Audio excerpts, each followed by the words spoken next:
बालेश्वर जिला बाल्यापाल थाना परिसर में निर्वाचन पर सर्वदलीय शांति कमिटी बैठक अनुष्ठित हो जाइछि।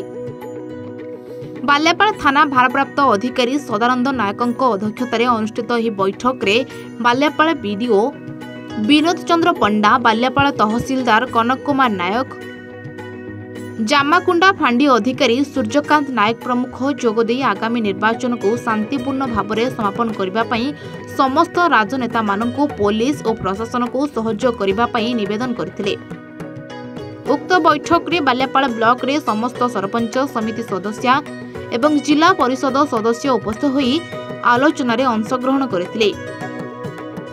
बाल्यापाल पंचायत समिति उपाध्यक्ष राजेश चौधरी, जिला परिषद सदस्य बाबाजी देहुरी, निशाकार सेठी, डगरा सरपंच सत्यानंद मोहांती, निखिरा सरपंच अंजन गिरी सहित सरपंच प्रतिनिधि हेमंत दास, लंबुधर महाना, अजय पात्र, मृत्युंजय नायक, प्रशांत दास, सुनील कुमार जेना प्रमुख शांति कमिटी बैठक में उपस्थित रही आलोचना रे अंशग्रहण करथिले।